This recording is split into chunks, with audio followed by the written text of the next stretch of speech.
everybody. Welcome to the Holistic Inner Balance podcast. I am one of your hosts. I'm Dr. Nicole. And I'm Hadley of Happy Healthy with Hadley.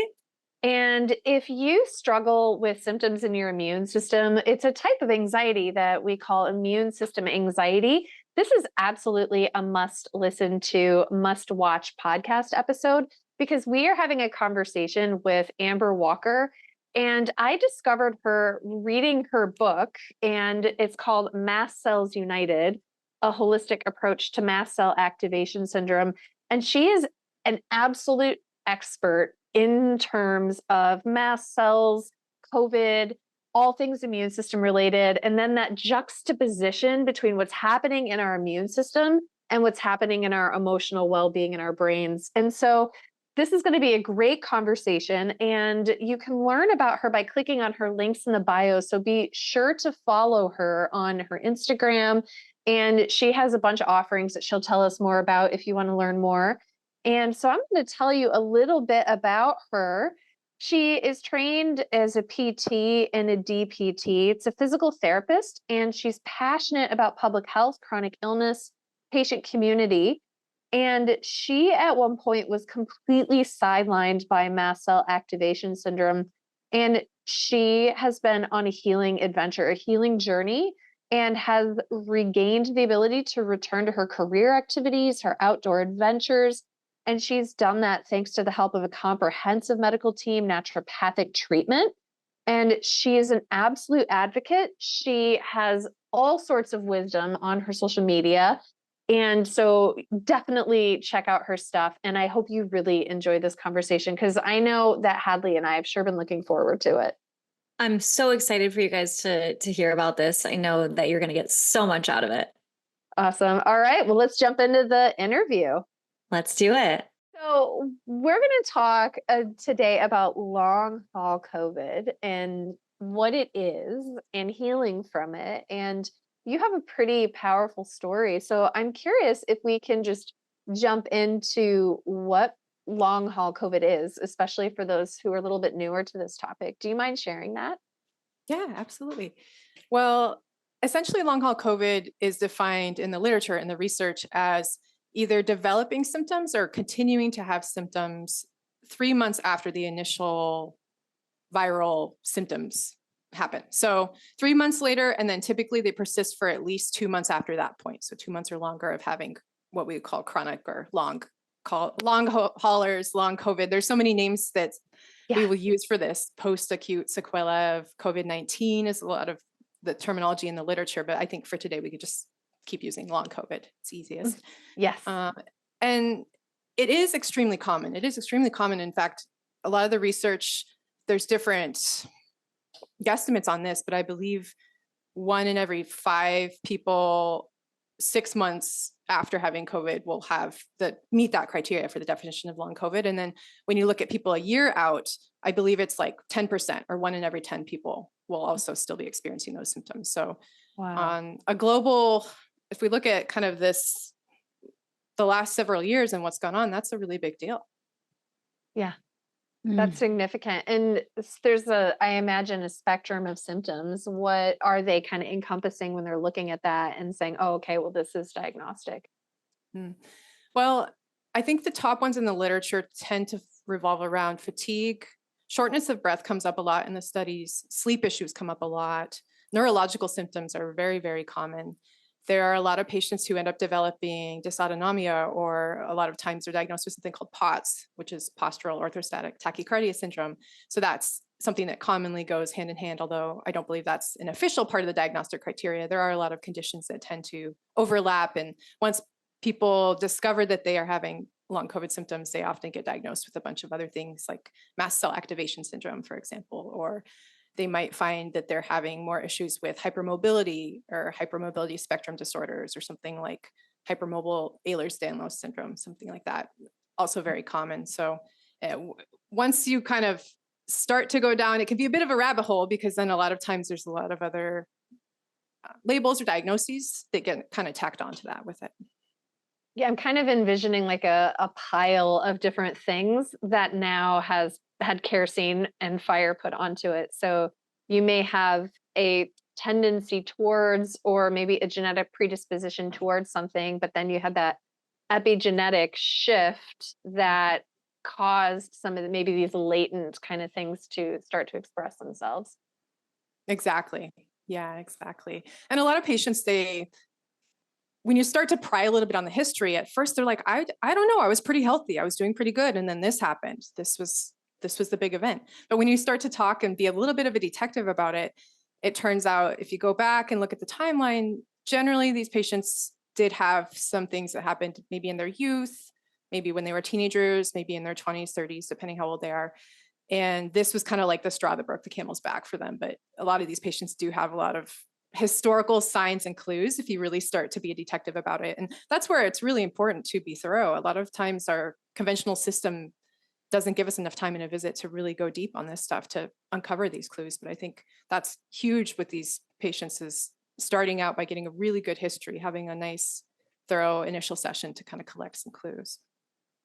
Yeah, I Oh my refer to those as like keystone events. Is Yeah. it's if you like take your timeline and for you, for those who are listening to this conversation, and maybe you haven't had a doctor or a clinician who does that deeper digging, is you can do that on your own by mapping out your life on a timeline and then writing down moments or events or illnesses or circumstances or triggers or traumas or whatever it is, anything that sticks out that could have changed either the way that you had to exist in your family or your body or your culture or your environment, anything that was noticeable. And starting there can be game changing. And oftentimes I've done that where I'll just bring that to my own doctor and be like, look, this is kind of the timeline that I see here. Hadley, I sense that you're resonating with this. That's so good, because I've like, gone to doctors and like told them all of the things, but I love having that map to just be like, here you go. Here's all of the things that I can think of. And then they don't have to spend as much time trying to be like, okay, so then when did this happen? And when did that happen? And yeah, that's great. I love that idea. And I Amber, think when you're sometimes too, there's just so many procedures, things that people had done, surgeries that they might not necessarily connect dots with until they start to actually map that out on paper and go, oh yeah, I had that shoulder replaced on this date, or oh, I had that root canal here, or whatever it might be. And then that ends up, for a lot of people, being a part of the picture. I also see a lot of individuals who've had breast implantation done, or how many people have had wisdom teeth removed? Just Look gonna at the say that. dental thing, Yeah. right? Yeah. not just Oh yeah, root I had canals, this think of- too. Yeah. It's Not just mercury. so Mercury. minor. Mhm. Yeah. Because it's like, oh, Yeah, everyone it can does be a that. lot deeper. Yeah. Yeah. Yeah. So it is kind of I don't know if I'd call it a fun exercise, but I think it's an important exercise to look at the timeline and kind of zoom out a little bit and really go back to, infancy even, or even preconception times, and looking at family line a little bit can be helpful too. And during pregnancy, what was going on during Mhm. that as well. Yeah. Yeah, absolutely. and vaccine schedules, I know that a lot has Yes. changed from when I received my majority of my vaccines in the 80s versus what people are receiving today in the standard vaccine protocol. And so looking at that, especially because we're talking about the immune system and you're giving an immune system something that it has to respond to, even if it isn't fully developed. And so what are the effects of that? And so having a conversation about how you may respond could be an important part of what do you do to treat it. Exactly. So what comes next? So you have a client, they come to you, you do that deep dive, you're kind of identifying some of those keystone moments, maybe some of those root causes. What do you do next? Yeah. Well, this has kind of evolved over time. I thought maybe I could take you guys along with one of the first patients who came down to Mexico for a week-long retreat here, and what we did with her, because she had a pretty powerful response. And I kind of built my foundation or my model for working with long COVID based on that experience. But, backing up, I would say I started more telehealth with people. In fact, as luck would have it, the very first day that I opened my practice, focusing more on functional and natural medicine, nutrition, holistic wellness, it was literally it was April 1st, 2020. And like the pandemic was just starting. And I actually came down with COVID symptoms that very day. Probably not coincidental, but at the time I thought it was. And I ended up getting myself quite sick. Actually, I had, I think, fevers for maybe 10 weeks. And then I had about 10 months of long COVID symptoms. And so it was at a time in my life where I just felt like I'd healed from a lot of different things that I had been labeled with and had really figured out things for myself and was excited to share tools with my patients in this new practice. And it was kind of like, oh, whoa.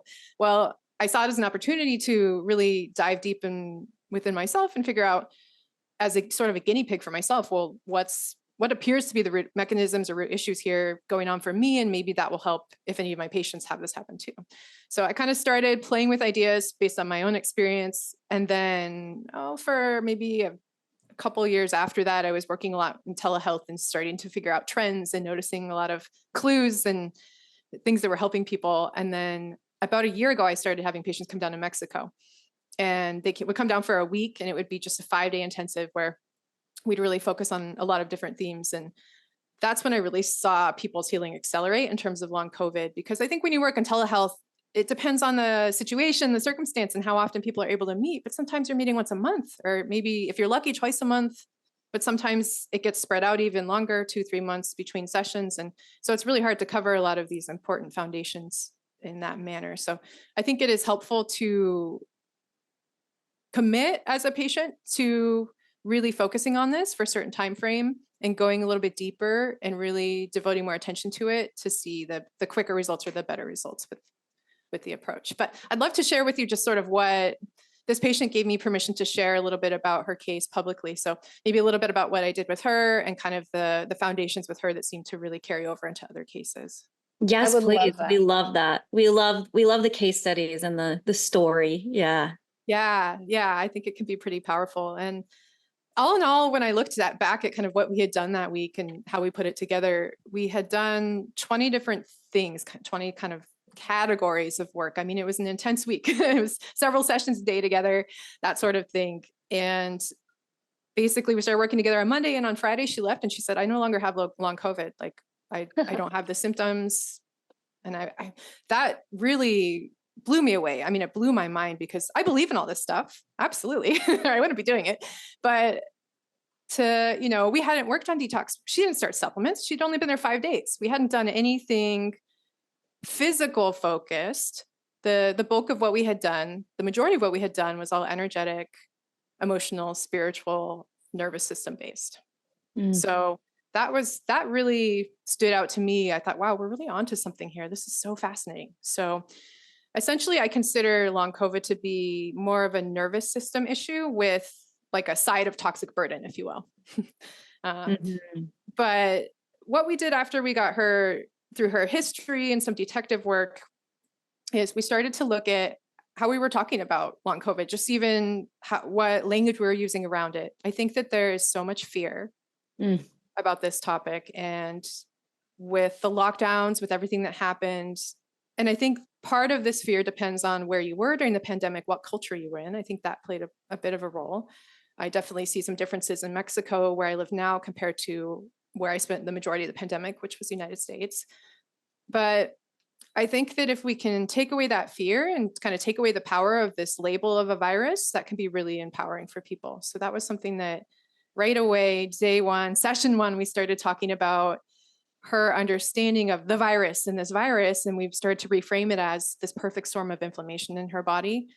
And that moment was a tipping point for her, but that her body had all the tools it needed to heal from this and reverse this completely. So I think that's an important pause that we don't always do, as we kind of run off to are we going to order tests or labs? Are we going to do this and that? But kind of slowing down for a moment and really taking some time to reflect on that piece is important. I love that, because you're giving this beautiful love and honoring back to the body. I feel like oftentimes we look at our bodies like they're broken, that it's failing me, or it's attacking me, or it's out to get me. And what I love about what you're talking about is you're taking away the power of the label of it's a virus, but rather it's a perfect storm of inflammation in the body. The nervous system issue with the side of toxic burden. I love that because it's so honoring. Mm-hmm. Mm. And I think it's empowering. Yeah. And this process is all about empowered surrender, if you will. You know, it's definitely important to be an advocate for yourself and to be validated and to be seen and heard. And that's all part of the process too, you know, when we're working with our patients. But at the same time, to recognize that there is an explanation for this. We know what it is, we know what to do with it, and it's going to resolve. Mm. And I think a lot of times the narrative is like, oh, you're going to need to manage this. You're going to have to live with this. For the rest of your life. It's like this learned helplessness kind of concept, or well, some of this is genetic. So, you know, I mean, well, I don't agree that some things have a genetic component. I don't disagree with that concept, but I think that we put too much emphasis on that versus, like you were saying, the epigenetic piece. So it can be really empowering to just kind of help people zoom out and step away and realize that they're not crazy. They're not losing it. This is very real, very, very real, what's going on in your physical body. But there's also reason to have great hope and to know that you will not only get better, but I want to see you thrive. I want to see you take your health to a level where you never imagined it was possible that you could feel that good in your body. You know, this is sort of like an opportunity. If we kind of reframe it like that, this is an opportunity for us to not only heal kind of the surface of these symptoms that are signaling things, but if we can go a little bit deeper even and shift your body and your brain's understanding of what it feels like to thrive, what that vitality can feel like. I want you to feel better than you did when you were in your 20s, kind of thing. I mean, those are the kind of conversations I think are really important to have with people. And at first it can be a little off-putting or triggering. I've been there as a patient, you know, had several decades of inflammation. And at first it was a little scary to look at like long-term dreams and goals again, to think that I could get there again. It was almost like triggering, like that protective part of that autonomic response was like, oh, I don't think I can go there, you know? And so, but I think it is really important to start right away with that kind of verbiage and language, and really helping people reframe the way they're talking about it, the way they're talking about their symptoms, the words they're using to describe it. A lot of patients talk with such finality about things, and whether they're saying my long COVID, my mast cell activation syndrome, my POTS, you know, that piece. But yeah, I think there's a lot of things that are helpful when we're looking at how our body hears our thoughts and what our body does with that, and how important it is, whether we're saying something out loud, maybe we're describing our condition to friends and family. I always talk with patients about, like, if somebody asks, how are you? A simple question like, how are you? How do you respond to that? How have you responded in the past? And that's okay, but let's learn from that. And maybe let's shift the verbiage you're using to describe that. And maybe instead of like my long COVID, this, you could say, up until now, I've really had a lot of inflammation in my body, but I'm on the path to healing. I'm on the path to recovery. I think that can be really, again, that empowering piece of it.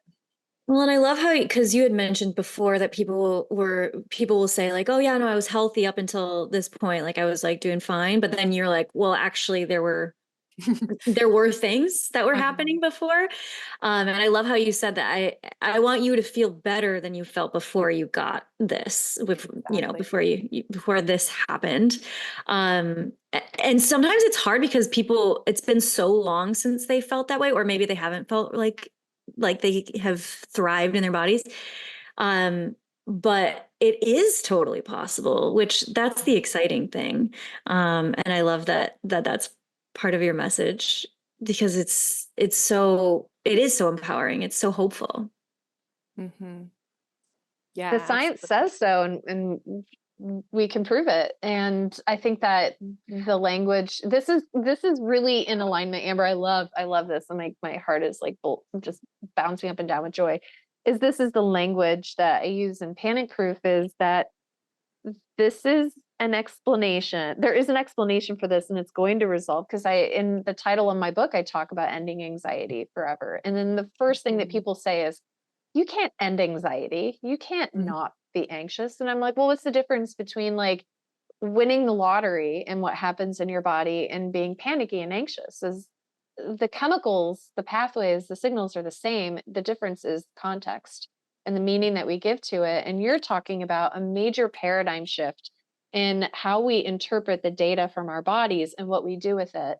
And I really want to emphasize that point, because people listening to this conversation may say, oh, this is fantastical, this isn't really real. But the truth is that the science backs up what you're describing and what you're saying. I just think the medical profession has been really hammering it hard. Like, you can't say cure, you can't say resolve, you can't say anything like that. You just have to say symptom relief. But the problem aren't the symptoms. The symptoms are Exactly. clues as to how to solve the problem. So I really love that you said that. And I want to make sure that that's emphasized for our listeners. Thank you. Yeah. I think even I run across a lot of patients who use the word remission a lot for these different conditions, or putting long COVID into remission. No, that's not what we're doing. We're doing radical healing and transformation here, you know? And I think that's so important. And it's hard. It's hard in the culture a lot of us are surrounded in. It's hard when we look at the media, and it's hard when we look at even just social media. I always encourage patients to be really selective about how they're engaging with some of those things out there, because I think that sometimes we can get fed messaging that kind of perpetuates this process, and that's not always helpful. So sometimes social media fasting or kind of stepping back a little bit from it can be helpful as well. I was just talking about this with my clients actually this past week, about not only, not only taking like breaks from social media, but also being so clear about who you follow, what you follow. Mhm. And something that I realized is whenever I feel like activated by a post, I will, unless, not always, but a lot of the time, I will just automatically unfollow that person, because it's like, I can engage with, it's not that I'm like trying to bypass the information, but like I can engage with that information from a place of nervous system regulation rather than from a place of like triggering while I'm scrolling through social media. And I think that is so important. So like taking a step back and being like, okay, when I'm on here and I like get like really mad about something or really activated about something, like, is that actually serving me? Like, that's not being informed. That's just dysregulating ourselves. Exactly. Yeah. Exactly. Yeah. It takes a lot of intention. And I think a lot of times, I know you guys have talked about in other episodes, the autonomic nervous system pathways and fight or flight versus freeze and what's going on. But a lot of times when we're in that chronic freeze, which tends to happen when our body is really inflamed or when we've had traumatic life events, we kind of fall into that pattern. And that's where the doom scrolling can happen, and some of these other things where we consciously might know, like, maybe this isn't the best way for me to spend the next X amount of minutes or hours, but it can still happen. So I think it does take setting some strong boundaries with yourself and asking yourself some really hard questions. And that's something that part of the emotional healing journaling and work I have a lot of patients do. Some of the hard questions are things like, in what ways do I benefit from having this label or this identity? In what ways is this actually serving me or making me feel safe? In what ways am I self-sabotaging myself from reaching that ultimate level of health?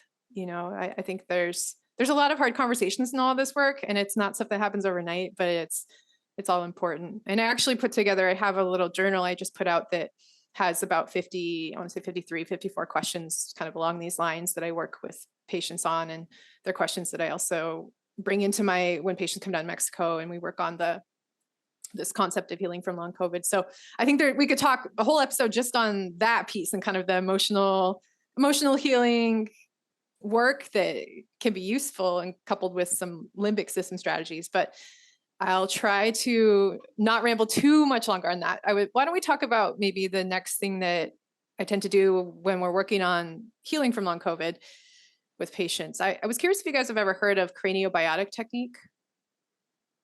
I haven't heard it termed cranial biotic. Is this different than nasal cranial release? Yes, it is different. Yeah, This tell is us the about it. technique developed by Dr. Tony Smith, who's based out of Coeur d'Alene, Idaho. And he's brilliant, but basically he worked with a few other doctors to figure out these different neurovascular reflex points that were correlated to different types of health stressors in the body. And these points are in different locations around the chest, the trunk. Some of them are in the abdomen, kind of the neck, throat, face head area. So basically it's using autonomic response testing or muscle testing and then applying pressure on one of these points to determine if it appears that that patient is having that particular health stressor as kind of something that's stirring up this pot of inflammation. Because like we said, it's not just one thing, it's this perfect storm of inflammation that's going on here. So with this technique, what I do usually, if I'm working with people in person, we'll start, session 1, we'll do some screening with this. And we're trying to kind of bring up the lights on the autonomic nervous system response and get some clarity, almost like a sense of triage of what are the types of things that appear to be stressing out the physical body right now.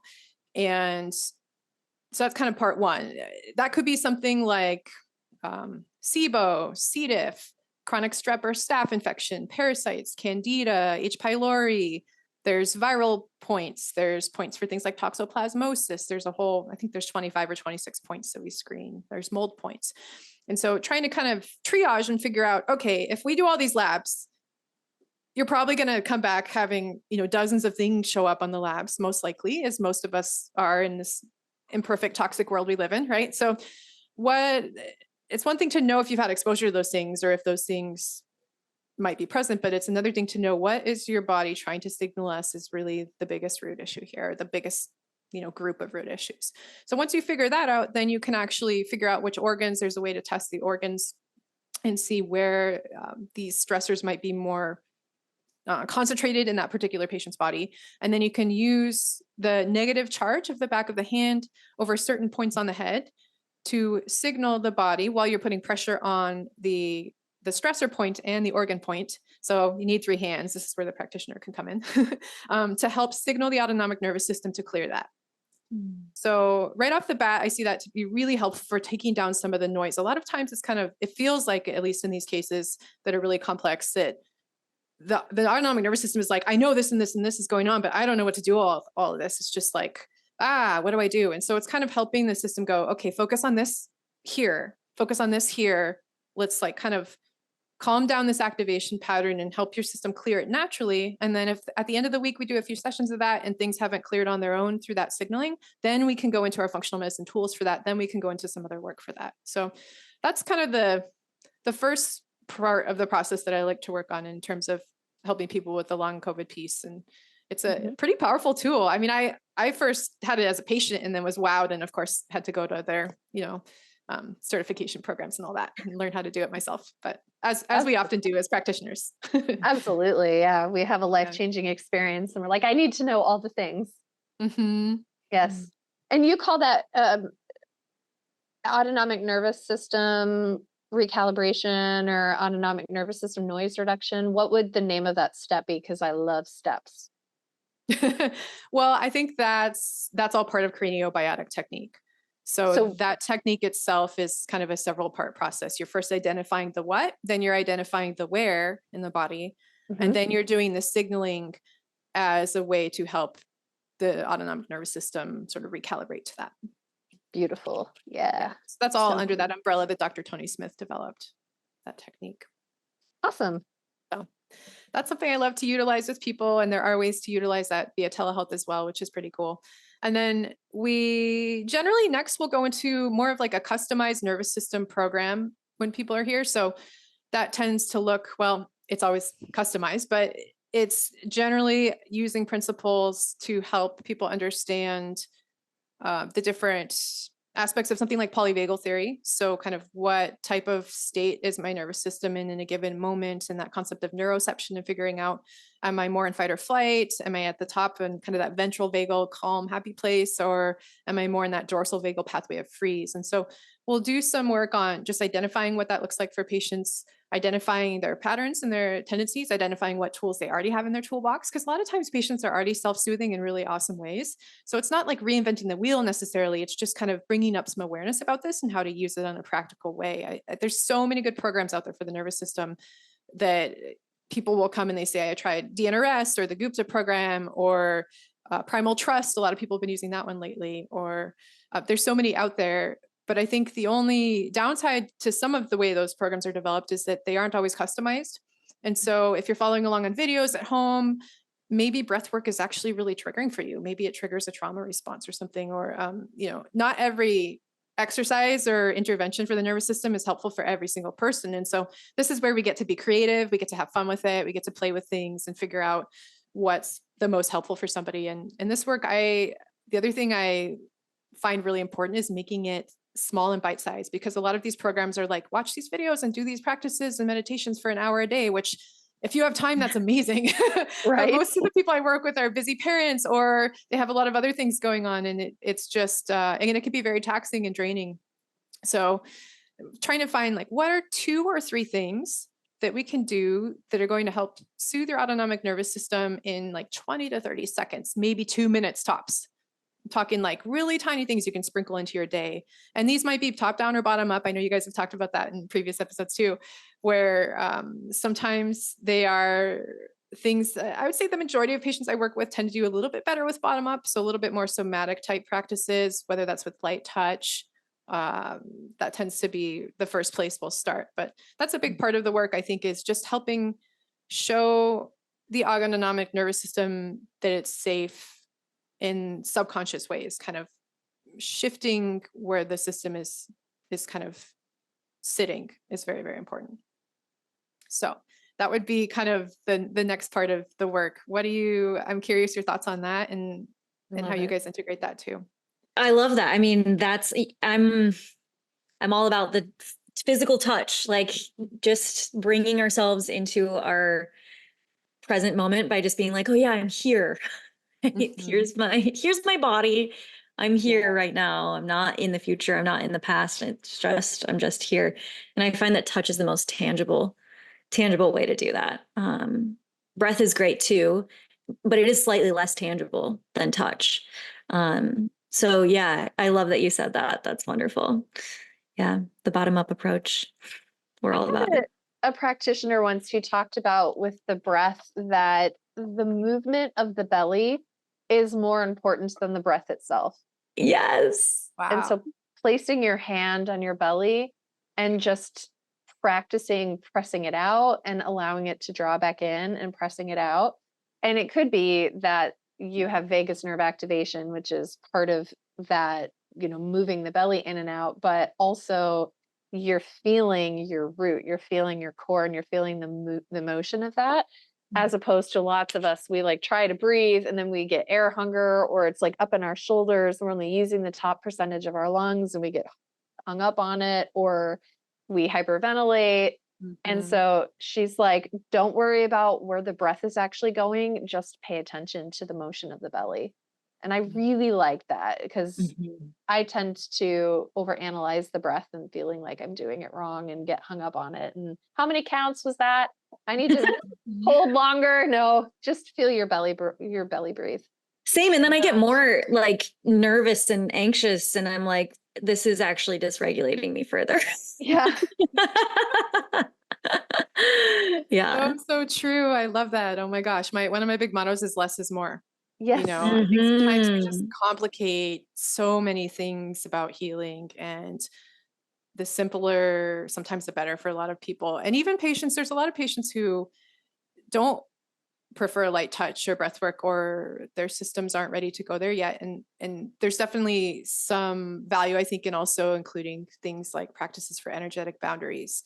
A lot of patients tend to feel like they're empathic in nature. And so they tend to take on a lot of emotions and things in the world around them. And that can play into this kind of these patterns that they have with their autonomic nervous system big time. So sometimes some of the things that we start with are very, very simple energetic boundary practices that seem to really be powerful for people. So it's kind of, I love this work because no 2 cases are alike. Everybody's different. So we get to kind of have fun and explore. And of course, if people are in Mexico, we've got the ocean right there and the sound of the waves. And obviously it's a nice environment to do nervous system work in the first place.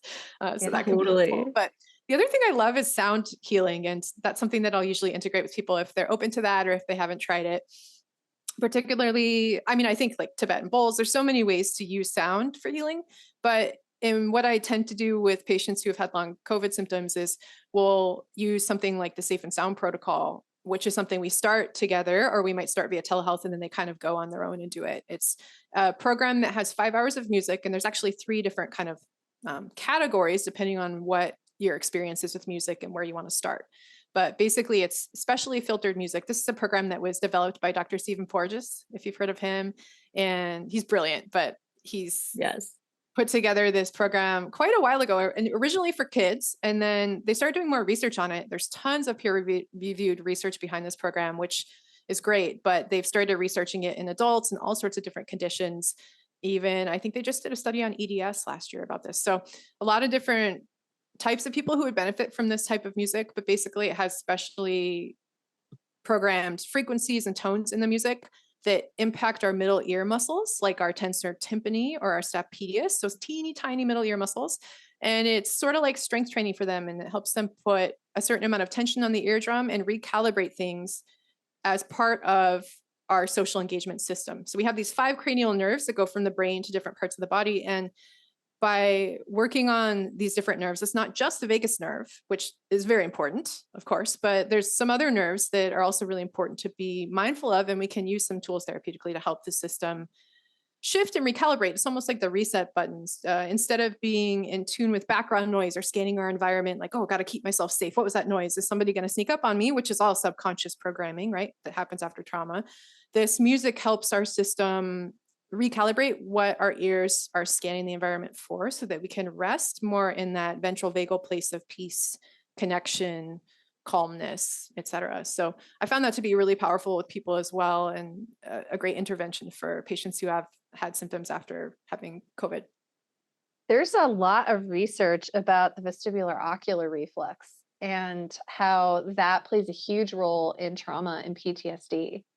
And so there's this really interesting practitioner. His name is Adam Petty, and he lives in Phoenix, and he's been trained in EMDR, and he's doing research on the relationship between music, the VOR, which is interesting because it's in the inner ear, as you're talking about, and how attenuation of that can actually heal trauma much more quickly and effectively than just standard EMDR with the bilateral dual awareness processing. So I'm so interested in what you're talking about is integrating that safe and sound protocol with what we're seeing in the literature about the vestibular ocular reflex. Wow. Yeah, that's fascinating. I just wrote that down. I'm going to do a deep dive on that after we get off this Oh, I'm call. writing all of this stuff down. I can't wait to nerd out on all of this. Thank you for sharing. That's amazing. Yeah, I think it's all connected. It's pretty wild once you start to dive deep. You never go back. You just keep going deeper. Yeah. I'd love to connect you with Adam. We need to get him on this podcast. He's a brilliant, engaging, wonderful person. So I'll make an introduction. That would be fabulous. Thank you so much. That's great. So with your clients, so you've given us 3 steps, the emotional healing, you talked about the craniobiotic strategies, the customized nervous system with polyvagal, neuroception. Are you in ventral vagal, dorsal vagal, like different strategies and approaches, music, touch. And so I want to circle back to your client that you were introducing us to at the beginning and make sure that we're inserting her into this, because you have me like on the edge of my seat, excited to hear her story too. Yes. Yeah, absolutely. Yeah. Well, she came over, she lives in Europe, and she is a mother and a very successful businesswoman, and basically had been through some pretty big health stuff a couple of years prior to coming down with COVID and long COVID symptoms. So she had breast cancer and had been through treatment for that and surgeries and quite a lot for that not that long ago. And so when she showed up, she hadn't really tapped into a lot of nervous system work yet. And I think that sometimes those are the people that tend to have like these, like, I feel better in a week kind of experiences, is when they haven't explored, or maybe they're more open-minded to doing that kind of work. She hadn't explored the physical kind of more natural medicine side of things either. So we got to really explore both together, which was a lot of fun. And she was very open, receptive. And all the homework I gave her that week, I mean, even though we're spending a lot of time together each day, she was very, very compliant and excited to explore all of these things. But she had never really looked at the nervous system that way. And so we found some exercises that worked really well for her. And in her case, it was more like touch based that she did really well with. she had never heard of the SSP or these music type programs. And so we got her started on the SSP, but not until I think it was the last day, kind of like prepared her to start it, because it's not just here, take this music and go like magic wand. It's let's learn how to use this, and let's learn how to set yourself up with some practices, to get yourself ready for this and to know how to use it, to see the most optimal results. So that was something we kind of sprinkled in at the very end for her. We worked on the energetic boundary piece, like we talked about, but we also worked on a lot of scar stuff. She had some scars from her breast cancer surgeries and some other scars from different life events. And so we were able to get in and do some hands-on work on that in conjunction with some emotional healing and emotional release work that I know she said at the end that was really powerful for her, and she felt that was helpful. We can store a lot of emotions in our scars, just like we can store them in our organs or our spine or all sorts of places. And so that part for her, I think, was a pretty big impact in terms of helping her system feel more grounded and safer too, and kind of processing some of the things that she had maybe compensated for up to that point by just diving into work and being a parent in this really successful career. She was also a very successful triathlete. So she was kind of doing all the things, but hadn't really let herself slow down up to that point yet. So we did a lot of work on just like letting herself be still, and even looking at her training program and how to back off a little bit, because she was, I think, overtraining as well as a coping tool. And so trying to find the right amount of physical activity to do, the right amount of movement was really big in that particular case. We also explored some work with the tuning fork called the sonic slider. I don't know if you've ever heard of that, but Yeah. It's a tuning fork that vibrates at the Schumann resonance, which is a particular resonance that I find to be one of the gentler, more comfortable ones for patients as we're starting to kind of do work, especially if people have had a trauma history. So we did some work with the tuning fork. We did some work on limiting beliefs and using the tuning fork in conjunction with affirmations and statements that were helping kind of reshift some of those limiting beliefs and giving the body a bottom-up way to work on that piece. Because I think affirmations are awesome, but a lot of times we just say them out loud, but we don't have anything cross body going on, or we don't have anything somatic going on. So to rewire the brain is a little harder that way. But I always have people do, cross body things with tuning fork. I've got all sorts of things I've made up over the years. So I can't really give you a website link to that one. It's just all floating around my brain somewhere. But Gotta buy your book. Happy to show Yeah, you guys. right. But there's a lot of different ways you can play with special tuning forks, and that kind of piece, I think, with some of that limbic rewiring can be really powerful for people. Yeah. And when you say crossbody, that's like the bilateral stimulation that we've discussed before too. So if anyone wants to like go back and listen to some of the strategies, we have some strategies in past podcast episodes. Yes, amazing. Yeah. We don't have the tuning forks with it though. So that's super cool that you use the sound with the crossbody stuff. That's really, really cool. And even just hearing the tuning fork vibrate, if patients aren't comfortable putting it on their body anywhere yet, just like putting it to the side of an ear. There's so many ways you can really play with that. And because it's literally vibrating your body. Yeah. And affecting the energy field around you. Yeah. So you can also do some work with drawing toxins out or drawing emotions out in the way you use the tuning forks. There's some really great videos with, I believe her name is Eileen. She's the creator of the Sonic Slider. And so you can find her website, and she has a ton of YouTube videos and trainings and tutorials on how to use that particular tuning fork. But, there's so many wonderful ones out there. So I think that I don't know how much of it is an exact tuning fork versus just using it in conjunction with other practices and in a way that feels safe, in a way that feels grounding, and in the right dosage. You can overdo any of this stuff, right? Just like trauma work, you can't peel it all open at once. You got to go like step by step, peel that onion layer back a little bit. So that's something that's important to keep in mind. And I think we were just lucky with this patient case that we found the right speed and the right quantity and dosage that week she was here to dive into all this stuff. And then we also did some work on physical, components. I do have training in functional medicine. So we definitely talked about if we were going to order any labs, if we were going to just, rely on the muscle testing. She ended up doing a visual contrast sensitivity test, which is an online visual test to look at whether biotoxins are impacting the optic nerve in the eye.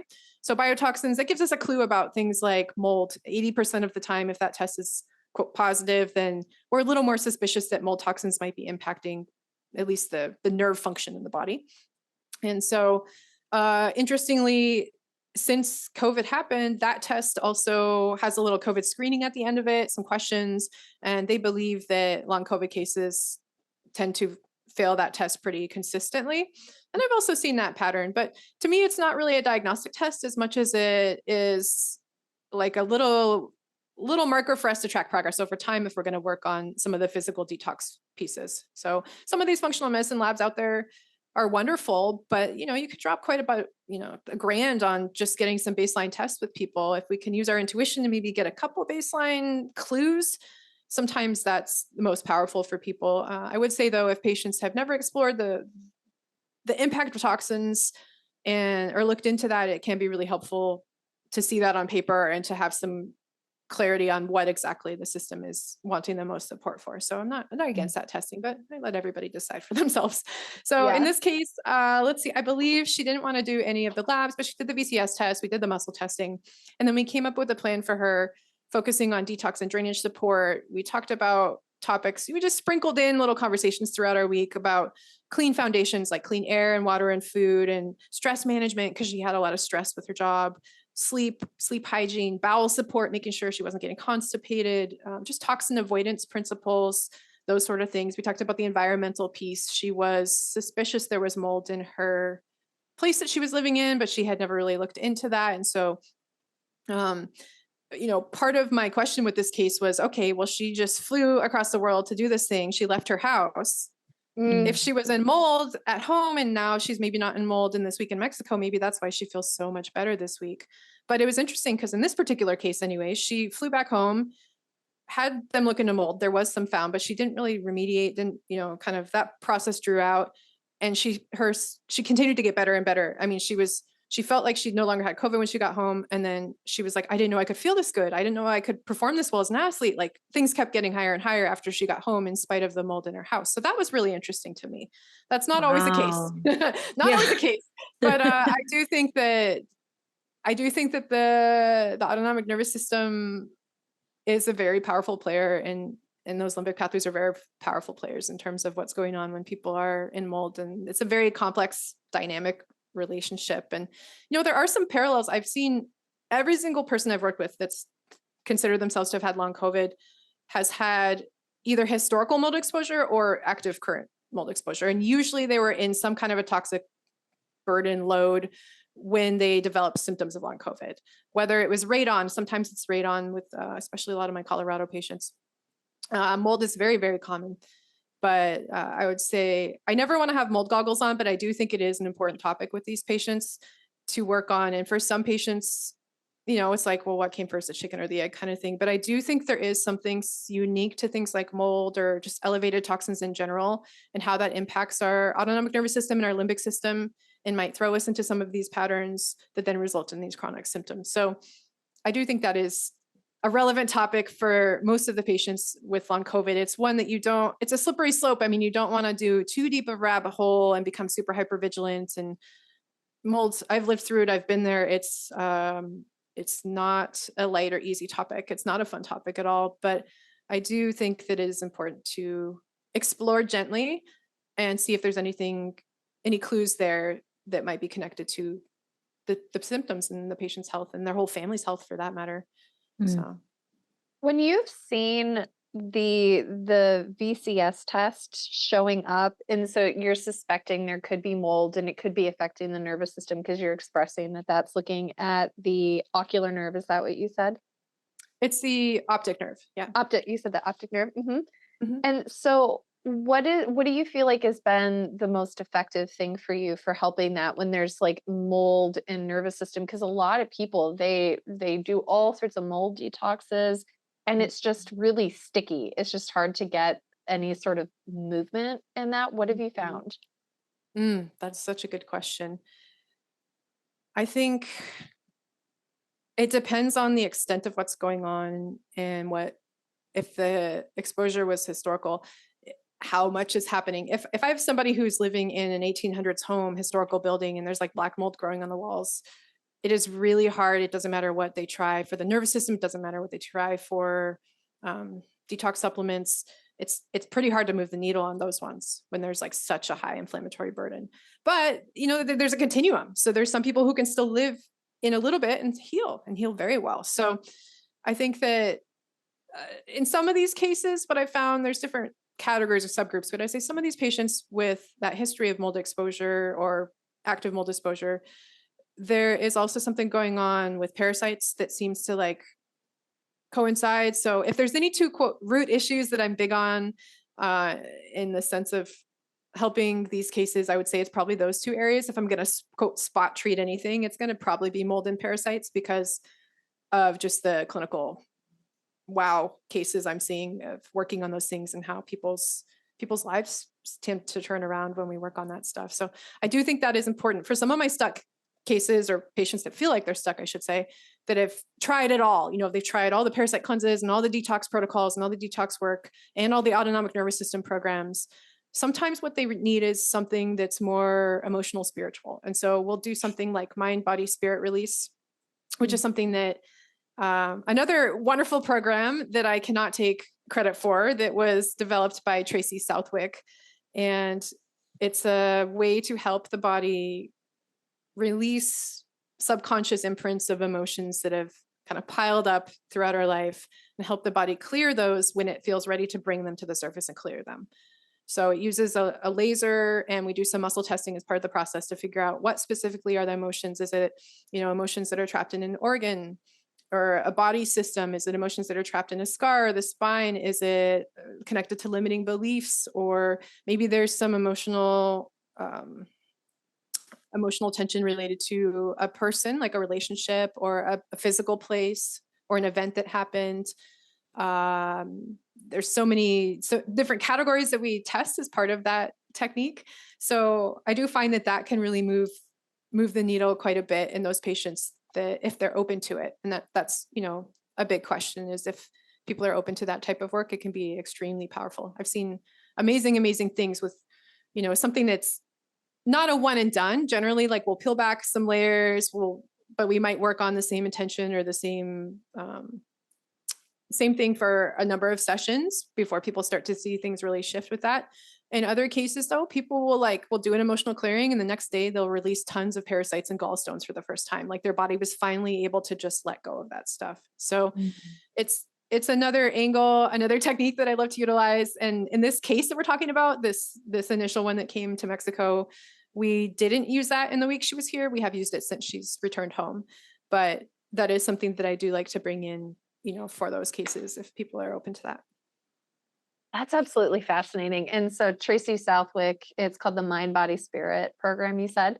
It's MBSR, Mind, Body, Spirit Release. Awesome. I haven't heard of that. This is so good. You're such a fountain of brilliance. This is so good. Seriously, all of the resources. I'm so excited to dive into all of these I have things. pages of notes. I've been like, yay. Yeah. That's great. Well, I'm happy to bring awareness to this stuff because I think it's so easy to spiral or to feel stuck or defeated or frustrated. And I've been there, and my biggest, goal is a message of hope for people and to look a little bit think about a little bit outside the box, because I think that I've had an interesting journey as a practitioner. I was very mainstream. I was originally a doctor of physical therapy. I was very mainstream trained. Everything had to be evidence-based. And then I went into more the functional medicine world, and then kind of more holistic, natural nutrition, and then more into energy work. And so, I've been lucky to explore a lot of these things over the years, and there's no blueprint, there's no protocol for this stuff. It really, really has to be customized to the person. But I do think that looking at all the angles and not just looking at the body or not just looking at the nervous system, like some patients have done heavily one angle but not the other, I think both is really important. Looking at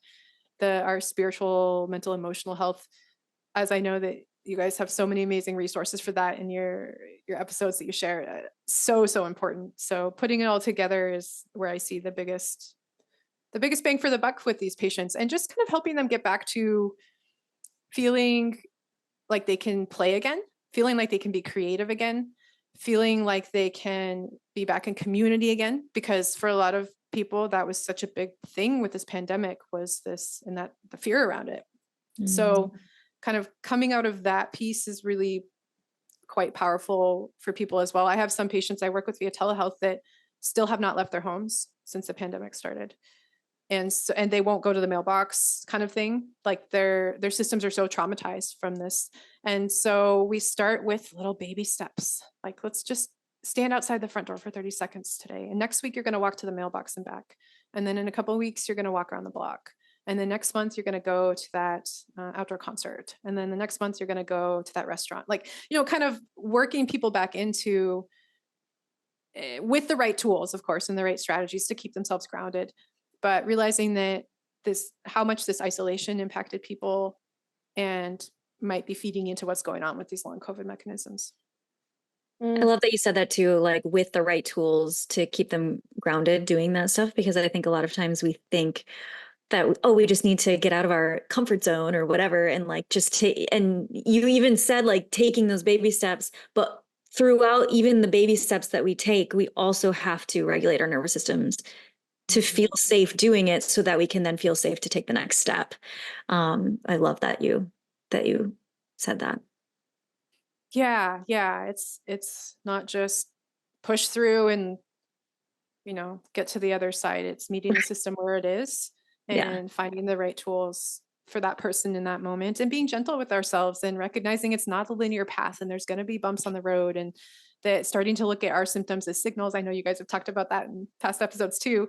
So many things resonate with me, what you've already spoken about, but all of that is really, really important. So zooming out, I like to say, I think sometimes we get, whether it's our siloed nature of our healthcare system or just kind of zooming in on our symptoms or zooming in on certain things, we can sometimes lose sight of the simplest things that make the biggest difference. So that's a big piece. And the last thing I forgot to mention, I think, for this patient case was we also did a little bit of work on her spine. So, being a physical therapist and having that background, there is a huge connection with the spine, especially C1, C2, C3, like the upper parts of the cervical spine and the neck and the autonomic nervous system and what's going on there. So that can be a piece that if I'm working with somebody via telehealth, I'm going to refer them out. The craniosacral therapy is probably my favorite thing to refer out for, because that tends to be the gentlest and the most profound for people as we're working on these other things. So that's probably my favorite thing to have people try. Can you tell our audience what that is for those of us who haven't heard of it? Yeah, I don't know if I can eloquently describe it. I know it's take a stab at it really too, but hard. basically it's subtle. It's working with a practitioner who's evaluating pulses and the flow of fluids and different things in the body and the alignment of your cranial bones to figure out if your alignment gets slightly off, that will completely impact things like cerebrospinal fluid flow, which is that fluid that bathes the brain, that'll impact our whole body, our whole system, or it might impact our vascular system and some of these other networks. So it's doing really soft, light touch. It's almost like barely there pressure. So it's nothing like chiropractic treatment or some of these other modalities that people have tried for their spine. It's very relaxing. I usually fall asleep on the table when I get it done. But sometimes it involves some pressure around the ribs or other parts of the skeleton as well. But usually the head and the cranial bones are the kind of the foundation, I believe, for the technique. I'd love to get certified in it someday. It's been a really great tool for my own health, and a lot of my patients love it too. That was a good explanation. That was brilliant. That's a really good explanation. Yeah, I actually have one booked for 2 weeks from now, and I am so excited. Oh, nice. Yes. Like when you get a massage, though, I hate when I fall asleep in it because I'm like, I want to know what she's doing. And then when I fall asleep, I'm like, shoot, I did it again. I didn't get to experience it. Yeah, she's like, you fall asleep because your system is like getting the reset button through this. And I'm like, okay, that makes sense. But one of these days, maybe I'll stay awake through it. I love it. Your science mind. I want to know. I want to know what you're doing. Exactly. And awesome. So for those who are listening that feels like you've tried everything, I think that what's coming to mind is the image of a car. And in order for a car to run, you have to have good spark plugs and an alternator and tires and all sorts of things. And so sometimes maybe we change out our tires, but we need a new battery, and so the car doesn't go. And so we take those tires up, well, that didn't work, and we put in a new battery. Well, we don't go because now we don't have tires. So then you take the battery out, and you're like, well, maybe it's the spark plugs. And So if you're feeling discouraged and you feel like you've done all of the things, it may be that you're close, but just there's just like a little bit of a pivot or a little bit of shift that needs to take place. And what I really appreciate is that you do encourage, Amber, that zoom out perspective that's like, okay, mind, body, spirit, how can we make sure that we're supporting you as a whole person? And are there obstacles to cure? Mm. Which I really think is important, is under discussed, is do I have limiting beliefs to, oh, well, you can't heal from anxiety, or you can't heal from long COVID, you can't heal from whatever. Or do you have, is there something that's, I'm afraid of what it would be like if I was better, or staying sick. I had a patient once and she had been coming to the clinic where I was working for a decade. And I remember once I asked her, what would it be like if you got better? Like if you, what would your life be like that would be different? And she's like, well, I can't get better because then I would lose my health insurance. Mhm. And I was like, oh my heavens, like we've been hitting our head against the wall trying to figure out how to help this person, but there's a huge obstacle to cure, not by her own creation per se. This is a systematic obstacle to cure, but I think that there's a lot of reality to that. And I appreciate that that was one of the first things that you said, Amber. Stepping out the gate is what kind of emotional, psychological work is a part of the process, but it's not the only part of the process. It's just part of the process. Mhm. Exactly. Yeah. So such an important topic that I think when I first started practicing with people, I was a little hesitant to have those conversations with people because it's uncomfortable. you Yeah. know, it's for all of us, it's uncomfortable to do any kind of like shadow work, and it's a little bit tricky sprinkling in these concepts sometimes. And sometimes they're much deeper rooted. For some people, it's, well, they're getting these physical signals because there's an energetic thing going on with them and their partner or their friend or somebody in their life, and they have to put up a boundary with that person to heal. Sometimes it's more an energetic thing going on, or move away, or yeah, there's so many scenarios. I think for me, even getting out of a relationship that was wonderful but wasn't the right fit for my nervous system was a big turning point in my personal journey of um, just finding a new normal and a new level of health. And I think I probably had some unhealthy, maybe codependency or some unhealthy patterning related to my identities and my diagnoses with that man, that I, for me, had to step away from that to see that. So it's so complex. We're so complex as humans, and it's never just one thing. But as long as people are open to keep exploring this stuff and putting it all together and zooming out, like you said, instead of spot treating, I think that can be really helpful. I always try to help people find, what is your surfing? I'm a surfer, so that's like my happy place. Like anytime people are like, visualize your favorite place in the world, I immediately am on a surfboard in the ocean. Like there's nothing like it for me. So, I don't think for people to heal, they need to fly here to Mexico and start surfing or anything like that. But I do encourage people to figure out, like, what is your surfing? What is surfing for you? What is that thing that like takes all the noise away, that just feels so grounding and so peaceful to you and so nurturing for your health, so nourishing for your health? What is that thing? And a lot of times that's a triggering conversation at first, because people are like, I'm not doing those things right now. And so finding little ways to sprinkle in little glimmers of that as people are healing until they feel like they have the energy to get out and do those kind of things again. Finding other activities that might be similar to that can be really helpful. For this patient that came down, hers was actually, she really loved electronic dance music. Like that was just her place where she could just be herself, and she loved it. And so that was part of her plan when she got back home was, you're going to go to a concert every week. You're going to go to a show every week. Like this is part of your homework, is we're going to like pencil this in somewhere, not pencil, we're going to pen it in somewhere so that you explore that piece of healing as well. I think it's really, really important for people. So finding that version, whatever that is for you, and in whatever way, shape, or form it is, depending on, a lot of the people I work with are parents and they have very busy schedules, but I think it's still possible to sprinkle those things in. You have to be intentional about it though. You have to really set some good boundaries with yourself and others in order to do that. That's so brilliant. being intentional to fill your own cup, because oftentimes we're just pouring out, and we live in a world that's just harder. Our world is harder in a lot of ways than maybe it was in the past. So being really mindful to fill your cup with EDM or surfing or whatever it is. Yeah. Yeah. And having it be something that there doesn't have to be it doesn't have to be a means to an end. I think a lot of times we think, oh, well, if I do that, it has to be for something. I have to like succeed at something or whatever. And like, can we just do it for the sake of doing it because we love it? Yeah. Mhm.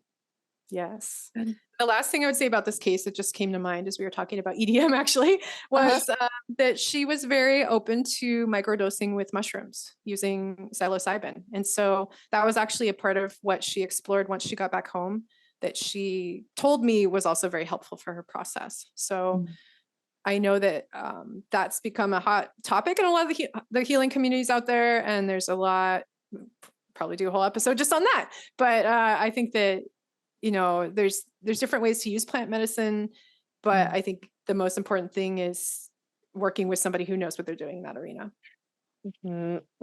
I love that. That's so, yeah, I would love to have a whole conversation on that and see what the Definitely. research is saying that it's actually doing. Would be fascinating, because microdosing is so different than what I see a lot of people doing with the macro journeys. Yes. Yeah. Yes. Mm. Exactly. Hadley, I'm curious, what is your surfing? It's acting. Yeah, That's what I was thinking. What's yours? I don't know.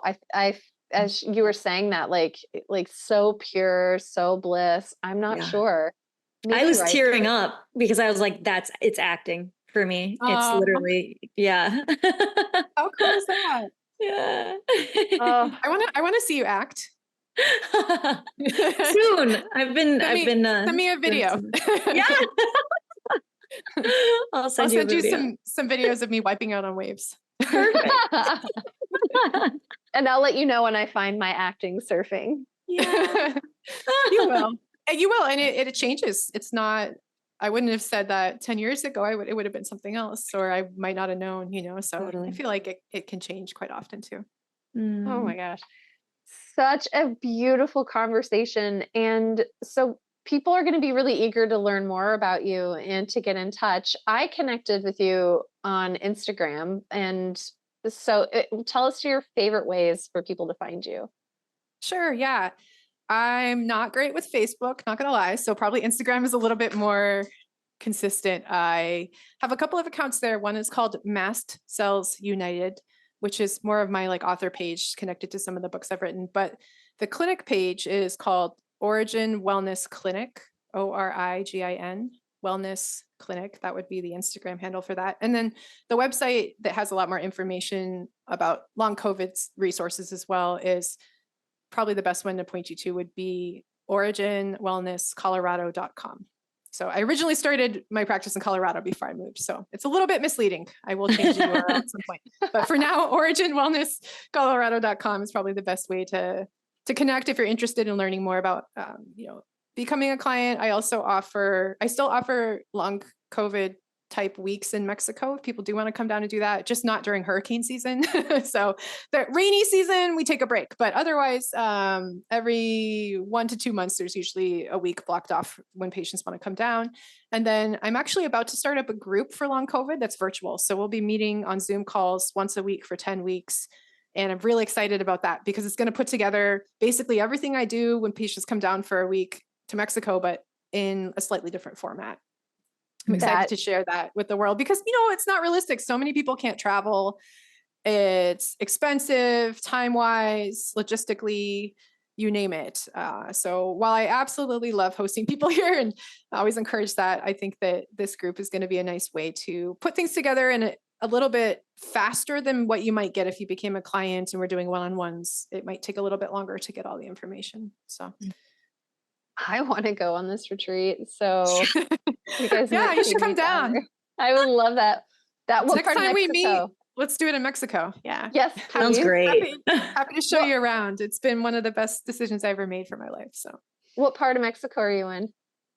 I'm in a little surfing fishing town called Punta de Mita, which is near Sayulita, if you've ever heard of Sayulita. I've been a couple Have you been times. there? Oh, nice. Yeah. Yeah. I love Just it. around Yeah. the corner from there. Yeah, it's about an hour from Puerto Vallarta. That's where Todd proposed to me, actually. No my way. husband. Yeah.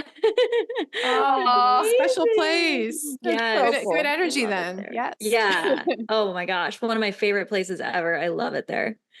Yeah, Oh, it's pretty magical. I showed up with a backpack and a one-way ticket thinking a month or two, and then 3 years later, I'm still here. So Oh, that's amazing. so good. just fell in love with the community. Yeah, it's a really awesome place. So Mhm. All right, we're all gonna go. Everyone who's listening, HADS, let's go. We're doing it. We're doing it. Everyone, thank you so much, Amber. Thank you for being a part of this conversation. I could talk to you for days. So very grateful for the Such a work wealth that of you're knowledge. doing. Yeah. thank you. Likewise. And I just am so grateful for the way you guys are empowering people through your podcast. So keep up the great work. It's Thank you. huge resource for the community. Thank you. Awesome, everyone. We'll see you next time. Thank you. Sweet. We'll end it Sure. there. That was so Like, fun. Do I hang up yet? No, okay. My mind is blown. So many good Seriously. things. Yeah. My mind is Holy blown. crap. I hope Yeah. I ran didn't out go too. of- I can't believe ran how out of long food. we're on.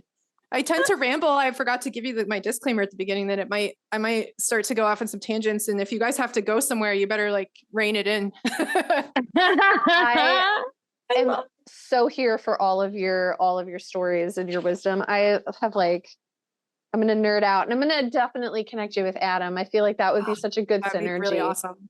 Yeah.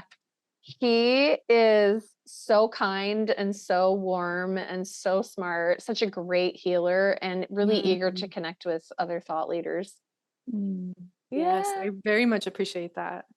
So I'll that'd be text him fabulous. today, ask him. I give him, I think I have you, we've been emailing. So could I use your email Yeah, address? absolutely. Mhm. Awesome. Good. Yeah. This sounds awesome. Well, thank you, Amber. You're the bomb. Yeah, I'm thank going to you buy guys. all of your books. They're all Seriously. Let me know Oh. when yours is like ready to go so I can help share it. Oh, thank you. Yeah, it's yeah, I just pre-orders listened now. to the. Oh, is it pre-order? Yeah, we're doing pre-orders. Okay, fun. Is there an ebook? Can I read it here? You could definitely, and it's getting I have a contract in South America, so they're getting it published in South America. So That's cool. yeah, so Brazil, and then I think there's a couple of other places that are publishing Cool it is there. that?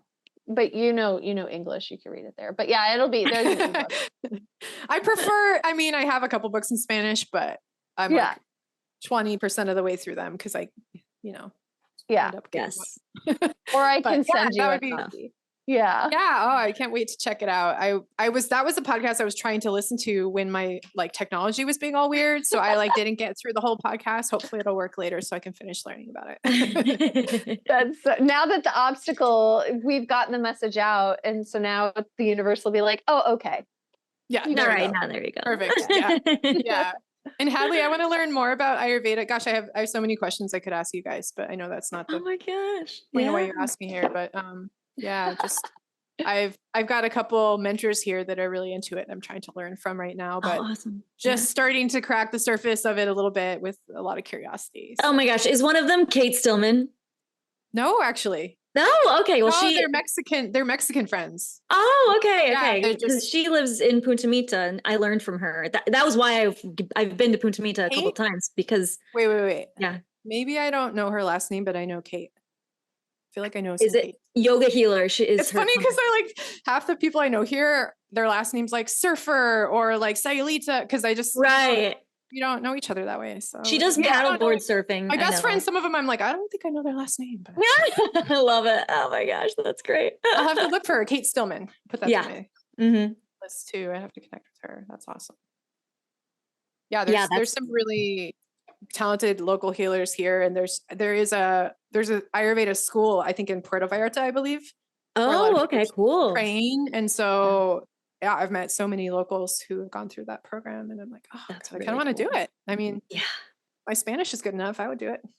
Oh yeah. Totally. I love that. Yeah. Oh my gosh. Oh my gosh. You're amazing. I'm You so are glad we're amazing. connecting. I feel like you're a soul Me tribe, too. sister. So Totally. Likewise. Yes. Oh, This yes. was one of my favorite interviews.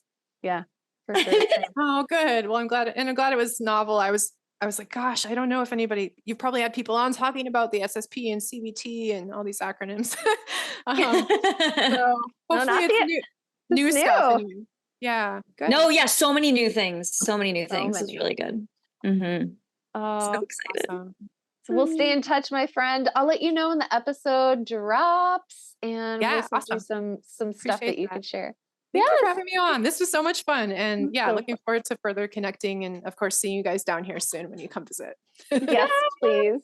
All right. Love See you it. guys. Take care. See ya. Bye. Bye. Bye.